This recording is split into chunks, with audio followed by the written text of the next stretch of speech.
মেয়াদ উত্তীর্ণে 2 বছর পার হয়নি পুরো ভোট। পুরো ভোটের দাবি তৃণমূলের কোঅর্ডিনেটরদের। কবে হবে পুরো ভোট, অপেক্ষায় রায়গঞ্জবাসী।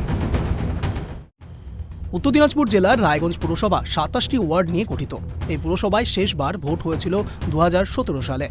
দার্জিলিং, মুর্শিদাবাদ এবং দক্ষিণ 24 পরগনার সঙ্গে 2017 সালের 14 মে রায়গঞ্জেও সম্পন্ন হয় পুরসভা নির্বাচন। তারপর পেরিয়ে গিয়েছে 7টি বছর, আর কোনো নির্বাচন হয়নি রায়গঞ্জ পুরসভাতে। গত পুর নির্বাচনে জয়লাভ করে রায়গঞ্জ পুরসভার ক্ষমতা দখল করে শাসক দল তৃণমূল কংগ্রেস। 2022 সালে মেয়াদ শেষ হয় এই পুর বোর্ডের। মেয়াদ ফুরিয়ে যাওয়া পুর বোর্ডের দায়িত্ব দেওয়া হয় প্রশাসক মণ্ডলীকে, যেখানে পুর প্রশাসক হিসেবে বিদায়ী চেয়ারম্যান সন্দীপ বিশ্বাস এবং উপ পুর প্রশাসক হিসেবে বিদায়ী ভাইস চেয়ারম্যান অরিন্দম সরকারকে দায়িত্ব দেওয়া হয়। একই সঙ্গে বিদায়ী তৃণমূল কাউন্সিলরদের তাদের নিজেদের ওয়ার্ডে কোঅর্ডিনেটর হিসেবেও দায়িত্ব দেওয়া হয়। কিন্তু মেয়াদ উত্তীর্ণ হওয়ার পর 2 বছর পেরিয়ে গেলেও রায়গঞ্জ পুরসভার আর নির্বাচনই হয়নি। অভিযোগ, নির্বাচিত প্রতিনিধি হিসেবে নিযুক্ত না থাকায় প্রতি পদেই সমস্যায় পড়তে হচ্ছে কোঅর্ডিনেটরদের। এলাকার সমস্যা থেকে শুরু করে উন্নয়নমূলক অনেক কাজেই বাধাপ্রাপ্ত হচ্ছেন তারা। ওয়ার্ডের উন্নয়নমূলক কাজ থমকে থাকার পাশাপাশি সামাজিক সম্মানেরও ঘাটতি হচ্ছে বলে দাবি কোঅর্ডিনেটরদের। অনেক ক্ষেত্রেই পুরো পরিষেবা থেকে বঞ্চিত হচ্ছেন রায়গঞ্জবাসী, যার জেরে দ্রুত রায়গঞ্জ পুরসভার ভোট চেয়ে সরব হলেন শাসক দলের কোঅর্ডিনেটররাই।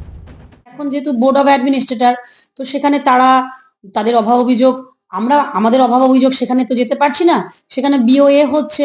তো সেই জন্য যদি ইলেকশন হয়, মানে ভোট হয়, তাহলে পরে সেখানে যেই দল যাকে টিকিট দেবে, কে দলের টিকিট পাবে, সেটা আমার কাছে প্রযোজ্য নয়, সেটা আমার কাছে চিন্তার ব্যাপার নয়। আমার ব্যাপার হলো মানুষের যেই বলার জায়গাটা, মানুষ যাকে সিলেকশন করে সেখানে পাঠাচ্ছে, সেই জায়গাটা তৈরি হোক।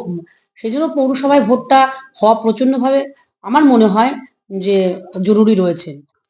ভোট হলে মনে হয় একটু ভালো হয়, কারণ আমরা এখন কোঅর্ডিনেটর পোস্টে আছি, তাতে আমাদের বক্তব্য সবসময় সব জায়গায় পৌঁছানো সম্ভব হয় না। কাউন্সিলর হলে আমার মনে হয়, আমার ব্যক্তিগত মত, তাতে একটু বেনিফিট আমরা পাবো। রায়গঞ্জবাসীর সুবিধার্থে সময় মতো পুরো ভোট হওয়া প্রয়োজন ছিল বলে দাবি রায়গঞ্জের বিধায়ক কৃষ্ণ কল্যাণীর। কিন্তু নির্বাচন কমিশন সময় মতো ভোট করেনি বলে অভিযোগ বিধায়কের। ভোট কখন হবে, কবে হবে, এটা ইলেকশন কমিশন তয় করে, ঠিক আছে?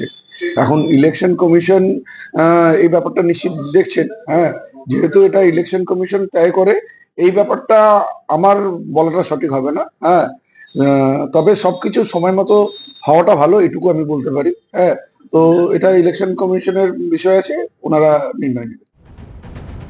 রায়গঞ্জ পুরসভার ভোট নিয়ে সুর চড়িয়েছে বাম, বিজেপির মতো বিরোধী দলগুলিও। শাসক দল তৃণমূল কংগ্রেসকে কটাক্ষ করতে ছাড়েনি বিরোধী রাজনৈতিক শিবির। আমরা চাইছি অবিলম্বে পৌরসভা নির্বাচন করে মানুষের রায় নিয়ে পৌর নাগরিকদের পরিষেবা প্রদানের ক্ষেত্রে সরকার তার, আমাদের কানে কালা, শুনতে পাচ্ছেন না আওয়াজ, মানুষের যন্ত্রণার কথা, কানে কালা, এটা কালাটা একটু কানটা দেখিয়ে পরিষ্কার করে চোখ দিয়ে দেখে রাস্তাঘাটগুলো কি অবস্থায় আছে, এগুলো আর বরদাস্ত করা যায় না। এটা অভ্যস্ত ছিল না রায়গঞ্জের মানুষ, গোটা রাজ্যের সাথে সাথে রায়গঞ্জের মানুষও ভুক্তভোগী।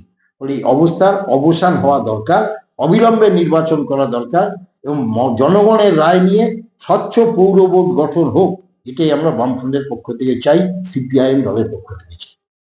আমরা তো দীর্ঘদিন ধরে দাবি করে আসছি রায়গঞ্জ পৌরসভার ভোটের। এখন যারা কোঅর্ডিনেটর আছেন, কোঅর্ডিনেটর খায় না মাথায় দেয় আমরা জানি না। আমরা জানি নির্ধারিত সময় উত্তীর্ণ হয়ে গেছে, তারপরেও ভোট হচ্ছে না। রাজ্য সরকারে তারাই আছেন, পৌরসভার বোর্ডও তাদের, বিধায়কও তাদের, সবই তো তাদের নিজেদের, তাও তারা ভোট করাতে সাহস পাচ্ছে না কেন?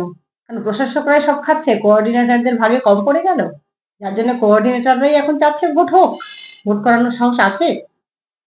ভোট হবে কি জানে যে ভোট হলে তারা জিততে পারবে না, তারা ক্ষমতায় আসতেই পারবে না। ভোট 17 সালেও হয়নি, 2024-এর বাই ইলেকশনেও হয়নি। বিগত দিনে বিরোধীরা বারংবার রায়গঞ্জে পুর নির্বাচনের দাবিতে সরব হয়েছেন, আর এবারে রায়গঞ্জবাসী এবং প্রতিটি ওয়ার্ডের জনকল্যাণমূলক কাজের দাবিতে দ্রুত পুরসভা নির্বাচনের দাবি জানিয়ে সরব হলেন তৃণমূলের কোঅর্ডিনেটররা। এখন কতদিনে রায়গঞ্জে পুরভোট সম্পূর্ণ হয় সেদিকে তাকিয়ে দিন গুনছেন শহরবাসী। সামনেই 2026-এর বিধানসভা নির্বাচন, তার আগে কি পুরভোটের দিন ঘোষণা করবে কমিশন, নাকি তার জন্য অপেক্ষা করতে হবে আরও কিছু সময়? রায়গঞ্জ থেকে বিক্রম পালের রিপোর্ট, ট্রাইব টিভি বাংলা।